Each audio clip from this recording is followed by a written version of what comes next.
Ahora empecé a grabar.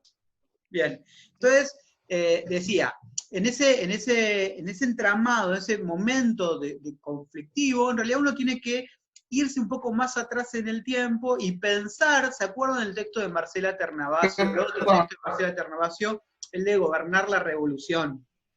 Que habíamos hablado que en ese congreso que se intenta formar, el Congreso General Constituyente, las fuerzas artiguistas que vienen de la banda oriental son rechazadas porque vienen con un mandato imperativo de parte de su líder, de Artigas, que proponía una salida confederal, ¿sí? Una salida en donde el gobierno, existiese un gobierno central, pero un gobierno central que respete a las autonomías de las partes que conforman esa unidad territorial más amplia. ¿Se entiende? Sí. Bueno, digamos, a partir de ahí se inicia toda una serie de una relación muy conflictiva entre el gobierno central y el sector artiguista, hasta tal punto es conflictiva que el directorio va a terminar apoyando a los portugueses en la invasión portuguesa a la banda oriental, digamos, ¿no? Con tal de sacarse de encima a Artigas. Artigas tiene toda una connotación social muy profunda, piensen que probablemente sea el líder de ese momento más progresista de la época, que propone una reforma agraria, digamos, que podríamos decirlo de una manera bastante anacrónica, que está inclusive a la izquierda de Bolívar, digamos, ¿no? Artigas. Entonces, Artigas va a terminar conformando una alianza momentánea con algunos líderes del litoral, con algunos caudillos del litoral, especialmente con López y con Ramírez, y ahí es donde se va a dar esta relación muy conflictiva entre lo que va a ser entre comillas, federalismo, que ni siquiera se llamaba de esa manera aún, pero pongámosle ese nombre, ese federalismo del litoral, digamos, y cordobés, contra el gobierno central de Buenos Aires, ¿sí? Esa disputa, ese enfrentamiento va a terminar con la caída del gobierno central post batalla de Cepeda. Previamente de estos Pregunta, Ram. Sí. Pregunta. Cuando hablamos del gobierno central, ¿hablamos de prácticamente unitarios? No. Cuando hablamos del gobierno central, estamos hablando del gobierno que está en Buenos Aires, que gobierna desde Buenos Aires a todo el resto del territorio. ¿Cuál es el primer gobierno central local? Para todos, no para Aníbal nada más. ¿Cuál es el primer gobierno central local? Junta de gobierno. La junta de la primera junta. Después, el segundo gobierno central es la Junta Grande, el tercer gobierno central es el primer triunvirato, el cuarto, el segundo triunvirato, y luego el directorio. Lo que cae en 1819 es el directorio, por lo tanto cae el gobierno central. Deja de existir un gobierno en Buenos Aires que sea el gobierno legítimo de todo el territorio de lo que actualmente es la Argentina. Buenísimo. Entonces todavía no estaríamos hablando de unitarios todavía, Hernán, ¿no? No en términos, a ver, una cosa es cómo se autoperciben y se autodenominan los grupos, y otra cosa es el tipo de ideario que defienden. Unitarios y federales se van a autoconcebir de esa manera recién a finales de los 20. Bien. ¿Sí? Ahora, sí. En este momento, esos gobiernos centrales eran unitarios, aunque no lo, digamos, eran unitarios ideológicamente. Bueno, estamos hablando más o menos en la mitad del texto de Ternavasio, ponele. No, recién estamos arrancando Por eso, no, o sea que me fui muy, o sea, unitario recién arranca más adelante, o sea que estamos recién. Pero escúchame, Aníbal, una cosa es cómo se autodenomina un partido o facción, y otra cosa es a ver, ¿cómo decirte? Por ejemplo, ¿no? Los seguidores de Perón en el año 44, ¿eran peronistas? Y una mezcla. Sí, no, porque el peronismo como partido no existía. Venían de filas conservadoras. Bueno, estos tipos eran peronistas. Mira, entiendo. Eran unitarios, no se autodenominaban unitarios, pero defendían un ideario unitario. ¿De qué hablamos cuando hablamos de un ideario unitario? Cuando decimos las ideas del unitarismo, ¿en qué consiste? ¿A qué nos referimos con unitarismo? más individuales, centralizadas, o sea, más en ideas individuales, Que separadas. Buenos Aires sea el centro de todo. Una de las chicas, que no sé, o no sé, ¿quién es Matzi? De Buenos Aires. ¿Cómo? ¿Quién es? Acá en el grupo de WhatsApp me sale Matzi que dicen, perdón, se me corta todo y no entiendo nada de lo que dicen. Y se me sale bueno, se ve que se fue de la reunión. Esperen que le digo que estamos grabando para que lo vea luego. Ahí va. Igual, recuerden que, digamos, va a haber un momento que no voy a poder grabar. Cuando se termine esta sesión, hasta que no se haga toda la conversión, no puedo volver a grabar. Pero bueno. Perdón, vamos de nuevo. Esto pasa porque tengo que estar en 7 cosas al mismo tiempo, y ustedes saben que los hombres no podemos hacer 2 cosas al mismo tiempo.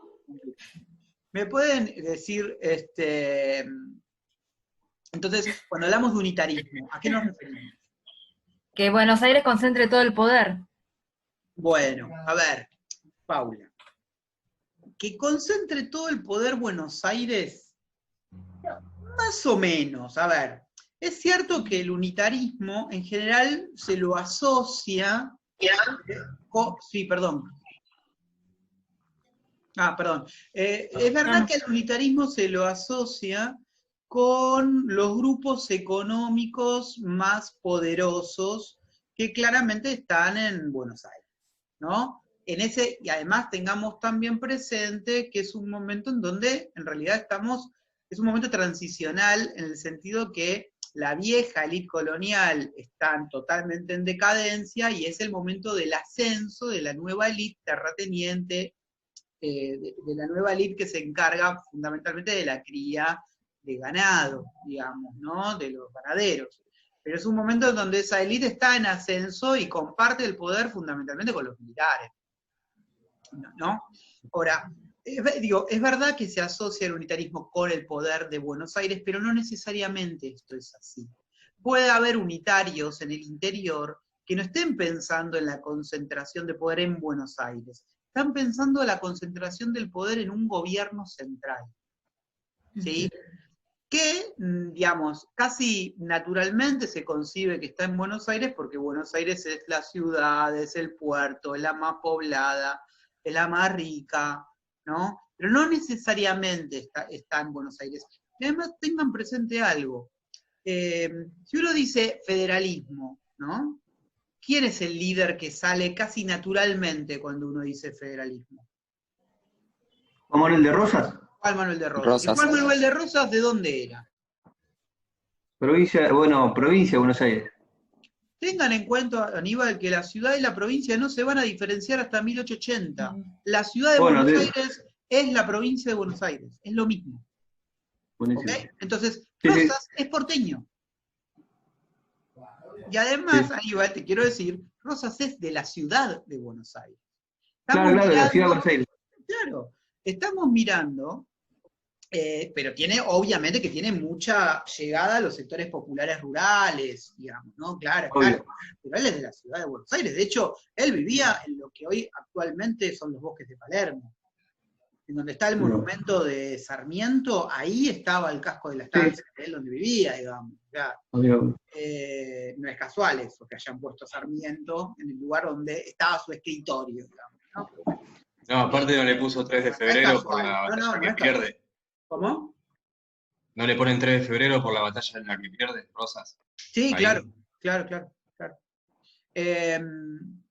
Digo, entonces el líder del federalismo es porteño. ¿Cómo es? ¿No es que los porteños son todos unitarios? No es así. No. Hasta tal punto no es así que si hay alguien que tiene, si hay una provincia que tiene mucho para perder con el establecimiento de un gobierno unitario, es Buenos Aires. Fundamentalmente Buenos Aires. ¿Se entiende? Sí. Nosotros vamos a ir tranquilos. Si vemos que no podemos terminar el texto hoy, no pasa nada, ¿ok? Digo, porque ni arrancamos y ya van como 20 minutos de la clase, o 15 minutos de la clase, ¿ok? Bueno, entonces volvemos a 1820, ¿sí? En el momento en que se produce la batalla de Cepeda, se produce la invasión del ejército de López. López y Ramírez van a terminar cortando su alianza con Artigas, porque después, digamos, está el Tratado de Pilar, donde prácticamente desconocen el poder artiguista, ahí hay una interna entre los caudillos de el litoral y Artigas, y esto va a terminar con el exilio de Artigas en Paraguay, en la Paraguay del brigadier Francia, y que esto va, digamos, que lo va a recibir en Asunción a cambio de que no se meta más en política. Digamos, y los últimos años de Artigas, él se dedicó en una hacienda a vivir en Paraguay y casi que abandona la política, digamos, ¿no? Ahora, ¿qué pasa en Buenos Aires? Bueno, en Buenos Aires tenemos ese año de 1820, que es el año que normalmente se suele denominar como el año de la anarquía, o la anarquía de 1820.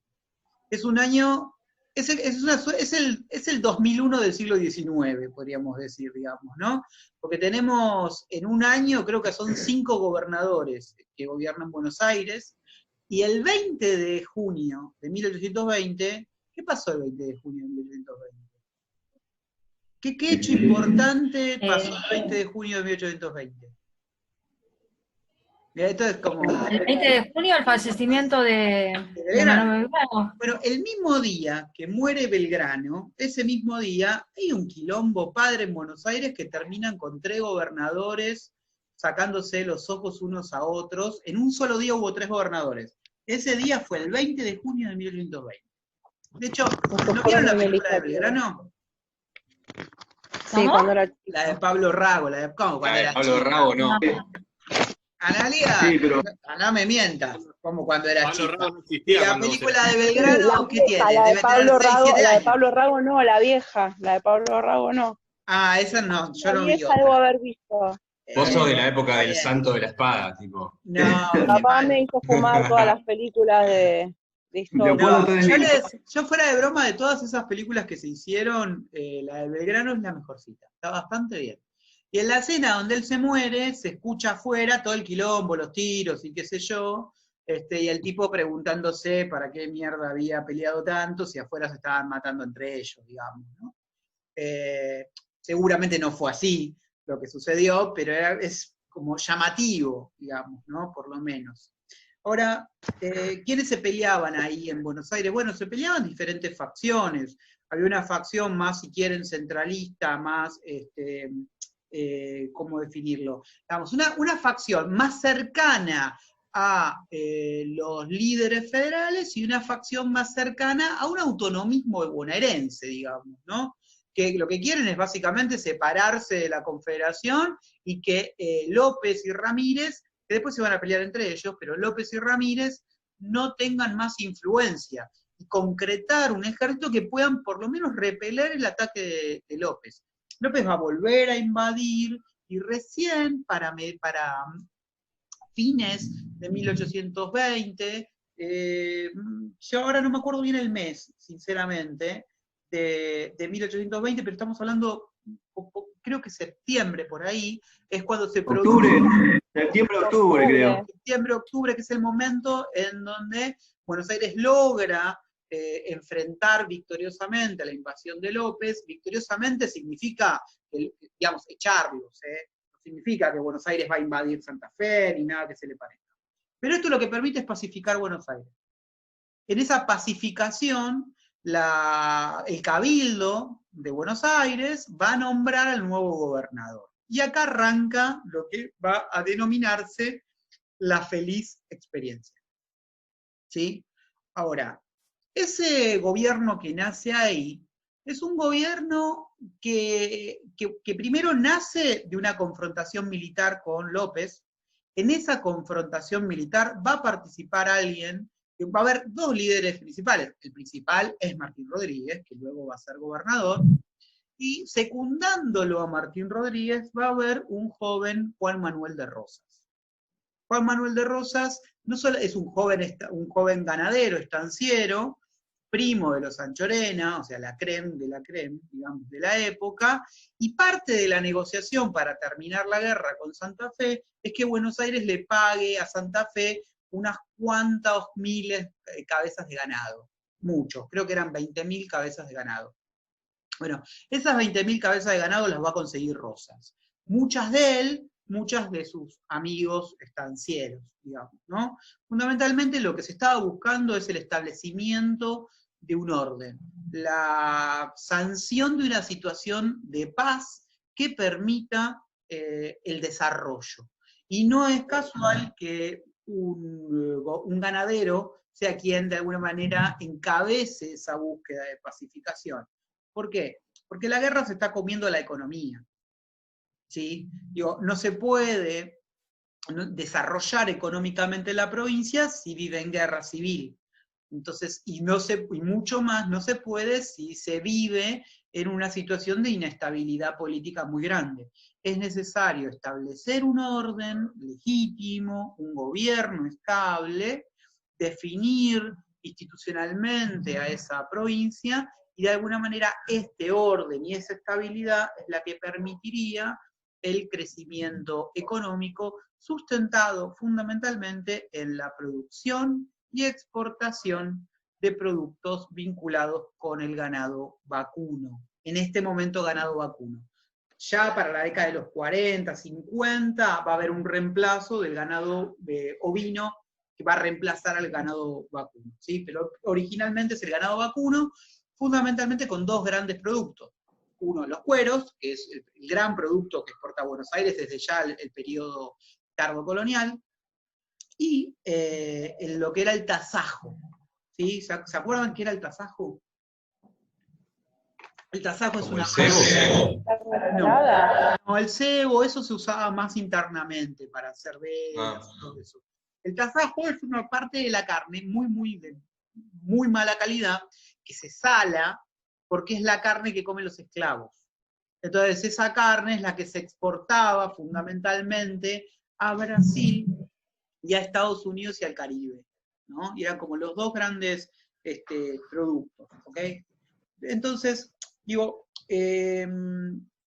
a ver, al momento de establecerse el gobierno de Martín Rodríguez, yo les decía, nace la feliz experiencia. La feliz experiencia tenemos que pensarla con un periodo de tiempo que va entre 1800 más 21, pongámosle, fines de los 20, 1821, hasta más o menos 1824, 1825. ¿Sí? Y es el momento de crecimiento económico de la provincia de Buenos Aires. Cuando hablamos de la feliz experiencia, hablamos pura y exclusivamente de la provincia de Buenos Aires. ¿Ok? El gobierno de Rodríguez va a constituirse a partir de una facción política que se va a denominar el Partido del Orden. Ese Partido del Orden es una amplia coalición política, llamémosle de esta manera, donde ahí van a entrar ganaderos, que al mismo tiempo en muchos casos son caudillos de diferentes zonas de la provincia de Buenos Aires, el propio Rosas en alguna medida es eso, ¿no? Que tienen un arraigo muy fuerte con los sectores populares rurales fundamentalmente, pero también muchos militares que siempre piensen en militares que son comandantes de milicias, no militares de carrera. Acuérdense que no había militares de carrera, los que habían son los pocos que vinieron de España, tipo San Martín, pero son básicamente comandantes de milicia, como Martín Rodríguez, por ejemplo, pero también algunos sectores intelectuales urbanos, ¿no? Algunos sectores intelectuales urbanos que vienen trabajando desde el periodo de la Revolución. Fundamentalmente, alguien que va a ser el ministro estrella de Martín Rodríguez, que era Bernardino Rivadavia. Acuérdense que Bernardino Rivadavia ya había tenido lugares secundarios, pero los había tenido ya desde el propio proceso revolucionario, digamos, ¿no? Y, digamos, lo que va a buscar ese Partido del Orden es el establecimiento, obviamente, de un orden, pero al mismo tiempo yo iba a decir, digamos, en el texto de Marcela Ternavasio aparece la idea de la reconstrucción del Estado moderno, ¿no? Aparece como un poco esta idea. Yo creo que es mucho más que eso. En realidad no es la reconstrucción, es la construcción de un Estado moderno. Es terminar de eliminar los resabios institucionales del antiguo régimen y establecer una forma institucional moderna. ¿Me explico? ¿sí? Digo, O para sea, eso, siempre, Profe, de a uno. dale, Ro. siempre buscando compararse con Europa, por ejemplo, ¿no? Porque acá es el momento en que empiezan a iluminar las calles, hacen todos los asfaltos, empiezan a alargar las líneas de los ferrocarriles, ¿puede ser esta parte? No, ahí te contesto. Ah, Rodrigo, me quedo con la pregunta, Analía, haceme la voz también y ahí veo, contesto las dos. O sea, hasta acá, partido del orden, podemos decir que los muchachos Rivadavia y Rosa se hablaban. Sí, Ok, listo. primero le contesto a Analía y después a vos, Rodrigo. Sí, se hablaban, son parte de un gran conglomerado, pero eso no significa que sean compañeros ideológicos. No, Digo, se después cuando repartieron veamos los al enfiteusis. rosismo, vamos a ver claramente que Rosas y Rivadavia no tenían nada que ver, que nunca tuvieron Claro, nada por que eso ver. no me cerraba, pues yo toda la vida los conocí como que no se llevaban nada bien y de No, repente en el no, texto me encontré claramente. con que se hablaban y tuve Sí, que llamar a sí. mi papá y decirle, explícame esto. Y mi viejo me dijo, no, no se llevaban bien, me dijo, había un arreglo con las enfiteusis, me dijo. No, a ver, lo que Es hay básicamente es un pragmatismo por parte de todos, porque venimos de 10 años de revolución. Y lo que estos tipos quieren, me estoy mareando, Analia, lo que estos tipos quieren es imponer un orden que permita el desarrollo de los negocios. Rosas, originalmente lo primero que está pensando es cómo hacer para que, digamos, establecer un orden que lo favorezca económicamente. ¿Sí? No, hasta ese momento no hay problema. Y de hecho, los primeros 2 años del gobierno no había muchos problemas. El problema es cuando Rivadavia cada vez va a tomar más protagonismo y empiece a desarrollar una serie de reformas que van a ir generando las ripideces y los conflictos con el sector más conservador de este grupo. ¿Dónde está Rosas? Digo, a ver, tratemos de, por un rato, yo sé que es muy difícil, pero de corrernos un poco de los prejuicios que todos tenemos. ¿Sí? A ver, ¿voy a defender a Rivadavia? De ninguna manera voy a defender a Rivadavia. Digo, yo no estoy cercano ideológicamente a Rivadavia, tampoco es Rosas, la verdad, ¿no? Pero, digamos, Rivadavia representaba en ese momento un cuerpo de ideas que era claramente más moderno que el cuerpo de ideas que representa Rosas. Y dentro de ese cuerpo de ideas, no todas eran malas. Ahora vamos a ver. Y de hecho, profe, en el texto Marcela Ternavasio explica que Bernardino Rivadavia viene de Europa, antes de ser presidente. O sea que venía ya con otras ideas, ¿no? No, todos estos tipos fueron a Europa. Pero pará. Le tengo que contestar a Rodrigo primero, ¿sí? Sí. Rodrigo, a ver, vos me decías que siempre era referenciándose en Europa. ¿Qué problema tenés? A ver, esto es para todos, ¿no? El comentario o la pregunta de Rodrigo, me quedé con Martín Rodríguez, de Rodrigo tiene un problema. ¿Qué problema tiene la pregunta de Rodrigo? que en Europa ya estaba la revolución industrial y después nos van a venir a buscar a nosotros para vendernos lo que les sobra a ellos y ahí Rivadavia se va a meter en el enrosque, pero es más adelante. Es con los préstamos. Bajate de la moto un minuto, esperá. Digamos, la pregunta, piensen que nosotros venimos hablando de cuestiones que son militares, que son políticas, pero al mismo tiempo son fundamentalmente institucionales.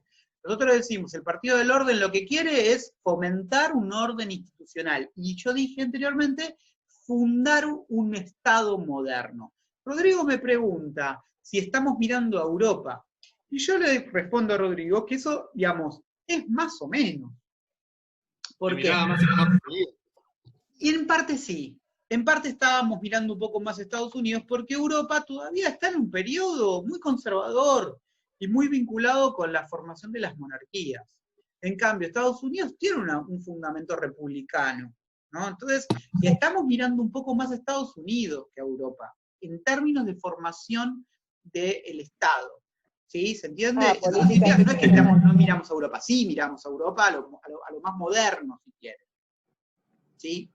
Les aviso que faltan 9 minutos para que se corte, así que lo tenemos presente. Ahora, Ese nuevo Estado moderno que se va a fundar es un Estado que va a perdurar durante muchísimo tiempo y va a ser fuente de inspiración para que todas las provincias tengan salidas parecidas a la que instaura Buenos Aires. ¿Sí? Leandro, perdón, veo ahí de fondo una camiseta que no me gusta nada, voy a ponerla a Paula. Sí, un espanto, perdón. Perdón, lo tenía que decir. Digo, por las dudas, hay algo que no sé si quedó bien en claro, ¿no? Pero después de la disolución del gobierno central y la formación del gobierno de Martín Rodríguez, ¿hay Argentina? No, de ninguna manera. No. ¿Qué hay? Provincias Unidas del Río de la Plata. Yo te diría, sacale lo de unidas en este momento, justamente. Las provincias. No hay nada que los una. Digamos, justamente las provincias unidas del Río de la Plata estaban unidas ¿por qué? Por un gobierno central. Al desaparecer el gobierno central, lo que tenemos es una especie de diáspora de provincias. Tenemos provincias por separadas en un proceso que además va a implicar la paulatina separación de provincias de sus cabeceras de las viejas intendencias. Entonces, justamente a partir de 1820, vamos a ver cómo, por ejemplo, San Luis y San Juan se separan de Mendoza, Santiago del Estero se separa de Tucumán, y empieza toda esa diáspora de provincias, ¿no? Esto arranca en 1820 y va a terminar recién en 1834 con la separación de Jujuy de Salta, que es la última provincia que se independiza, ¿se entiende? Entonces lo que tenemos acá en realidad son provincias que están separadas y que a lo sumo lo que forman son coaliciones, firman pactos, ¿no? Firman pactos militares, económicos, judiciales, tratados, pero eso es el único vínculo que hay. Cada una de esas provincias va a funcionar como repúblicas independientes. Salvo un pequeño momentito, que no sé si llegaremos hoy, creo que no, si no lo vamos a ver la semana que viene, es el momento justamente de la presidencia de Rivadavia, lo que estamos hablando de menos de 2 años, ¿no? El resto del tiempo, desde este momento hasta 1861, las provincias van a estar separadas, ¿no? Después de la caída de Rosas va a haber otra cosa, que es la Confederación Argentina, pero no me voy a ir allá es demasiado. ¿Okay? Ahora, ¿en qué consiste este nuevo régimen político que se va a imponer en Buenos Aires primero y luego el modelo va a ser exportado al resto de las provincias? Bueno, primero es un sistema republicano, digamos, ¿no? Buenos Aires va a ser una suerte de república. Buenos Aires, al igual que La Rioja y Mendoza, van a ser las 3 provincias que van a tener una particularidad, a diferencia del resto de las provincias, y es que no va a sancionar una constitución. Buenos Aires no va a tener constitución. Digamos, y lo que va a tener es una sumatoria de leyes, va a utilizar leyes coloniales, leyes postindependientes, leyes provinciales, va a haber como una especie de sumatoria de leyes, pero no va a haber una constitución. Recién la constitución de la provincia de Buenos Aires se va a hacer recién en 1854. ¿Sí? Ahora, entonces, es un sistema republicano, representativo, basado en la idea de división de poderes, entre comillas. Después ya veremos por qué. ¿Sí? Profe, en el 26 había otro intento, ¿no? De una constitución que después falla. Sí, señor. ¿Puede ser? Sí, señor. Ah. Sí. Pero bueno, hoy yo calculo que hoy ya no vamos a llegar ahí. La idea era llegar ahí hoy, pero no creo. Ahora, digo, a partir de ese momento es cuando se inician lo que se suele denominar como las reformas rivadavianas, ¿no? Las reformas rivadavianas son justamente la construcción de este Estado moderno, ¿sí? Y la primera gran reforma que lleva adelante Rivadavia es la ley electoral de 1821. Esta ley electoral es muy importante porque de hecho va a ser la ley electoral de la provincia de Buenos Aires hasta la caída de Rosas. Y yo le diría que es la base de la ley electoral posterior de la Argentina, y tiene una particularidad, y es que es una ley sumamente democrática para la época, ¿sí? ¿En qué sentido? Bueno, que impone un voto directo y universal. Directo porque, ¿directo sobre quién? Directo sobre los representantes, de la sala de representantes. Digo, los ciudadanos votan, las personas votan por representantes, por diputados que se van a sumar a la sala de representantes, que no es otra cosa que el poder legislativo de la provincia de Buenos Aires. Lo que hoy sería el Consejo, lo que era el Consejo Deliberante, digamos, ¿no? Sería la Cámara de Diputados de la provincia de Buenos Aires. Los ciudadanos votan directamente una lista para dos representantes, ¿sí? Y digo, es universal, entre comillas, porque pueden votar todos los hombres libres de más de 20 años. ¿Sí? Esto, no había muchos lugares donde hubiera un voto tan amplio, donde tanta gente pudiera votar. Normalmente en Inglaterra, en Estados Unidos, en Francia, el voto era censitario, era un voto elitista, restrictivo, donde solamente podía votar poca gente. En cambio, en el caso de la provincia de Buenos Aires, era un voto muy amplio. Esto no, salud, esto no, esto del voto universal, digo universal obviamente porque estamos hablando de que no votan las mujeres, bueno, ya sabemos por qué no es universal, pero en el sentido de que votan muchos hombres, no todas las provincias lo toman, muchas provincias no lo toman esa parte de la ley electoral. Algunas sí, otras no. Algunas ponen mucho límite censitario, o de, por ejemplo, que no pueden votar los analfabetos, digamos, ¿no? Algún tipo de limitación. Buenos Aires no. Ahora, ¿por qué creen ustedes, si se acuerdan, por qué creen ustedes que Rivadavia va a impulsar una ley electoral tan democrática? Hagamos una cosa, chiquis. Tiro la pregunta. Vayan pensándola. Cerramos todo porque falta 1 minuto y piquito. Cerramos todo y los volvemos a sumar, ¿ok? Vale. Las elecciones, porque tenía el voto de toda esta gente que le dieron las tierras, o sea, sabía que lo iban a votar porque no, porque la gente que le da la tierra es una cantidad muy ínfima de gente. Claro. Y vos lo que estás generando es un sistema institucional muy amplio, donde vota mucha gente. El tema es que, ¿cómo se resolvían los cambios de gobierno, muchachos, durante toda la década del 10? Que los hacían caer casi. ¿Y quiénes? ¿Había intervención popular? No. Sí, señor, eran... había. Acuérdense de las milicias. Con la guerra. Claro. Por ejemplo, la primera junta de gobierno no se puede formar sin intervención popular en las milicias. ¿Y dónde se expresaban esas milicias? En toda una suerte de un sistema asambleario que estaba dado dentro de los propios cabildos abiertos. El cabildo abierto que se da en 1810 es como el más restrictivo todavía, pero después, a medida que se produce, como bien explica Canzanello, esta apertura de la vecindad, esta expansión de la vecindad, esto va a permitir que esos cabildos abiertos sean cada vez más populares, más plebeyos y más amplios. Y cada uno de esos cambios de gobierno estuvo vinculado con un desarrollo asambleario dentro de estos cabildos abiertos.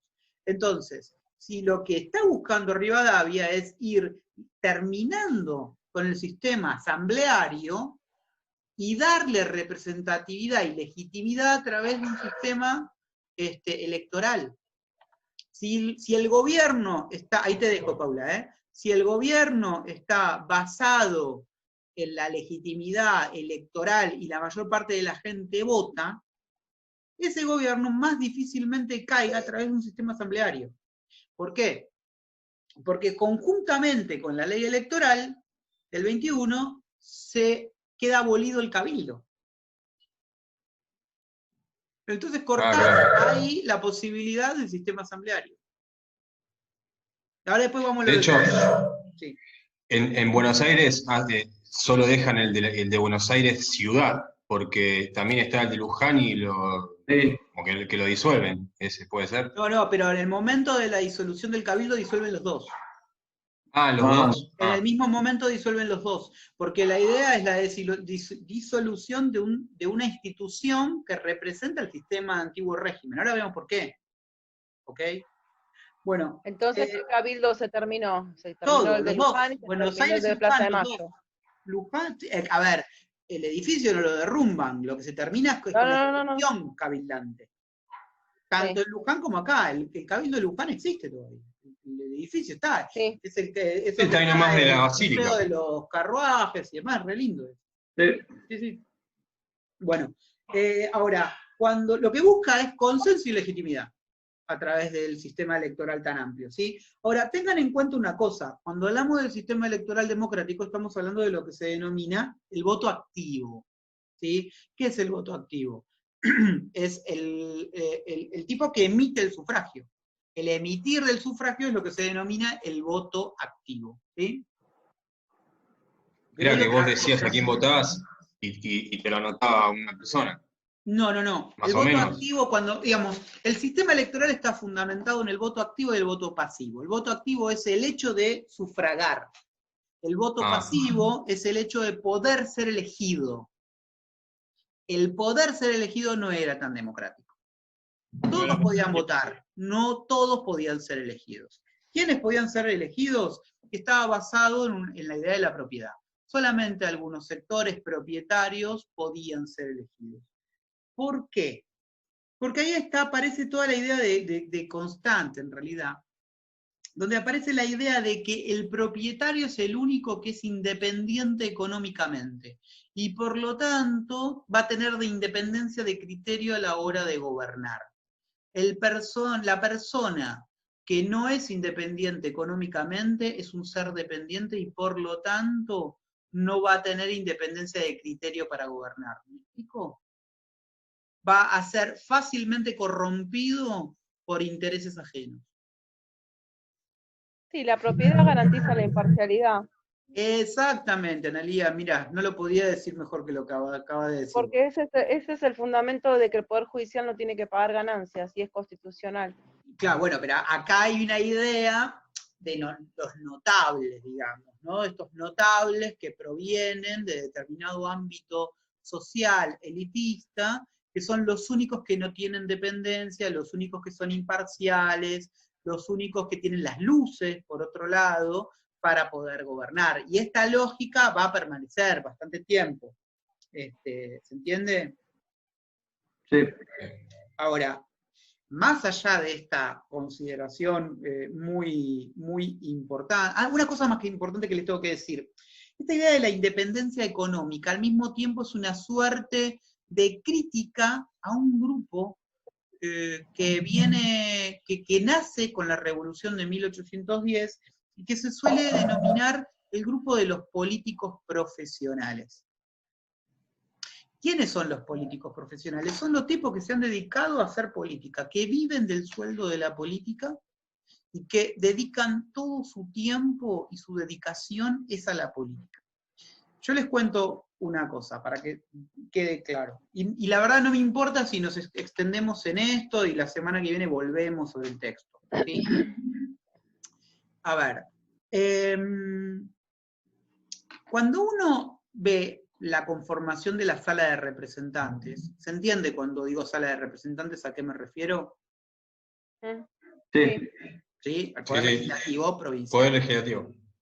Cuando uno analiza la conformación, a ver, yo creo que les conté que yo trabajé en la provincia de Mendoza en mi tesis doctoral, entonces tuve que trabajar la sala de representantes, esto es un capítulo de mi tesis sobre la sala de representantes de Mendoza, y tuve que ir a las actas de las discusiones de la sala de representantes y miraba a los presentes de cada una de las sesiones. Y supongamos, la sala de representantes está conformada por 24 o 25 diputados, ¿sí? La mayor parte de las sesiones no había más de 10. Y ahí se podía ver quiénes eran los políticos profesionales y quiénes no. Los políticos profesionales, y digamos, cuando se tenía que votar algo importante, cuando había un hecho importante, había más gente. Pero había 10 que iban siempre. Y lo del resto iban a veces no iban, ¿no? Bueno, estos políticos profesionales que vienen desde la época, no sé, por ejemplo, Juan José Paso, ese era un político profesional. Digamos, esos tipos que son los que realmente se dedican a la política, ya para 1820 empiezan a tener como una aura negativa. Se los suele criticar porque se los ve como faltos de independencia, digamos, ¿no? Entonces lo que se busca a través de este sistema es incorporar a estos empresarios, ganaderos, terratenientes a la vida política. La verdad es que esto no sucede y siguen siendo los políticos profesionales los que gobiernan. ¿Quién es el principal político profesional de la época? Bernardino Rivadavia. Sí. Entonces decía que, por otro lado, esta ley electoral tiene dos características fundamentales que yo les mencionaba anteriormente, que es el voto directo, esto sí era, y el voto activo casi sin restricciones. Esto lo hacía realmente un sistema institucional muy democrático en comparación con otros lugares del mundo, ¿sí? Por otro lado, el sistema electoral marcaba una diferencia entre lo que serían las zonas rurales y la zona de la ciudad, zona urbana. Digamos, Alperi-Ndongue siempre denomina este proceso que nace en 1810 como un proceso, por un lado, habla de la militarización de la política, con esto, digamos, la guerra de independencia, las guerras civiles, el rol de lo militar, que va a seguir en el tiempo mucho, ¿no? Y después se habla también de la idea de la ruralización de la política. La ruralización de la política no es otra cosa que el cambio profundo que se produce de una vida política pensada meramente en términos urbanos, como se daba durante el periodo colonial, a una expansión de esa vida política hacia los sectores rurales. Y esto tiene como fundamento la expansión del sistema electoral hacia las zonas rurales. Digo, empezaba a votar la gente en el campo, ¿sí? Y esto implicaba una representación en la sala de representantes de diputados que representaban a las zonas rurales, a lo que se denomina la campaña, y los diputados que representan a la zona urbana, ¿sí? Y acá Rivadavia lo que va a buscar es que la zona urbana tenga un poco más de peso que la zona rural. Entonces, por ejemplo, va a haber 23 diputados en la sala de representantes, 12 van a representar a la ciudad y 11 a las zonas rurales. De cualquier manera, esta diferencia que hace Marcela Ternavasio, habría que matizarla un poco, porque está bien estudiado esto que la diferencia entre zona rural y zona urbana es mucho más porosa de lo que se pensaba. Porque, por ejemplo, va a haber diputados que representan a zonas rurales, pero que en realidad viven en el campo de la ciudad. Lo que pasa es que tienen campo. ¿Me explico? Entonces va a haber mucho de esto, especialmente mucho individuo urbano que representa a la ciudad, a la zona rural. ¿Me explico? Esta idea del voto, de un peso un poco mayor la ciudad sobre el campo, Rosas la va a invertir. Cuando Rosas sea gobierno, va a hacer un cambio, y va a hacer que el campo tenga más representantes que la ciudad, ¿no? Perdón, ahora, profe, una sí, pregunta. Sí. Estas personas que usted dice que vivían en la ciudad pero representaban al campo, ¿que son terratenientes? Y las Porque personas que están en la sala de representantes son de la elite. Principalmente Ok. porque justamente acabo de decir que el voto pasivo era solo para propietarios. Entonces, Claro. ¿quiénes son representantes? Bueno, hay algunos políticos profesionales, como les dije anteriormente, y después básicamente grandes comerciantes, estancieros, ¿no? Algún cura, qué sé yo. Pero fundamentalmente esto. ¿Se entiende? Bien. Bien. A ver, ahora, el sistema electoral, voy a decir un par de cosas más y cortamos por hoy, ¿ok? La semana que viene vamos a retomar las reformas rivadavianas, vamos a tener que trabajar por la guerra del Brasil, el Congreso General Constituyente, y si pueden leer algo, lean La Revolución del Voto, también de Marcela Ternavasio, es el último texto de Ternavasio, pero fíjense bien, chicos, miren el cronograma de lecturas, que en el cronograma de lecturas habla que son 2 capítulos Lo que pasa es que el texto, no sé por qué, son más de 2 capítulos. Lean los capítulos, si quieren leer todo, léanlo todo, obvio. Pero lo que vamos a ver nosotros son 2 capítulos. Aunque el archivo tenga más de 2 capítulos, ¿entendió? Específicamente lo que está en el programa. Exacto, que ahora no me acuerdo. A ver, los comparto con ustedes. Acá. ¿Están viendo? ¿Lo Sí. ven? O sea, no apareció, pero... La revolución del voto, Ternavasio, Ahí está. Marcela, la revolución del voto, capítulos 4 y 5, ¿sí? Ahí va, sí. Bien, volvamos. Yo le decía que el sistema electoral, que es un poco lo que vamos a ver con la revolución del voto, es distinto cuando se piensa el campo y la ciudad. Eso después lo vamos a profundizar justamente con el texto de Marcela Ternavasio. En la ciudad hay cierta competencia, hay un desarrollo electoral más moderno, si quieren. En las zonas rurales la gente vota lo que dice el alcalde de barrio, el juez de paz, que es el que organiza el sistema electoral, y todos votan a la lista oficial. ¿Ok? Pero quiero terminar con esto y ya largamos. Analía, ¿te caíste? ¿Que estás mirando el techo? ¿Qué te pasó? No, estoy anotando porque no lo tengo en papel ese, no lo encuentro. La ¿Qué revolución papel? del voto 4 y 5. Ah, está en la unidad 2. Pero el listado también está en el drive que yo les mandé, chicos. Sí, pero su carpeta me la hice toda en papel porque no veo nada y no lo encuentro haberlo hecho en papel. Entonces, bueno. El techo que habla. Bueno. Le decía, lo que se va, digamos, la segunda gran reforma es la supresión de los cabildos, ¿sí? ¿Por qué se suprime el cabildo? Bueno, primero porque es un factor de inestabilidad muy fuerte, por todo lo que yo les acabo de mencionar, el sistema asambleario, ¿no? Por otro lado también porque el sistema de cabildos es un sistema que está anclado en una lógica política de antiguo régimen. ¿Qué es un cabildo? El cabildo es la corporación que representa a los vecinos de una ciudad. Está pensado en términos corporativos. ¿Ante quién representa a los vecinos de la ciudad el cabildo? Ante el rey. Es una institución que pertenece a una organización institucional política que ya no existe. Lo que se plantea con el sistema republicano es un cuerpo de ciudadanos, en donde la gente es representada por las personas que votan. ¿Se entiende? Por otro lado, la Sala de Representantes es un poder legislativo en un sistema de división de poderes. Va a convivir con un poder ejecutivo, que va a ser el gobernador, y después va a haber una justicia. Lo dejo ahí porque la idea de justicia todavía no era exactamente independiente.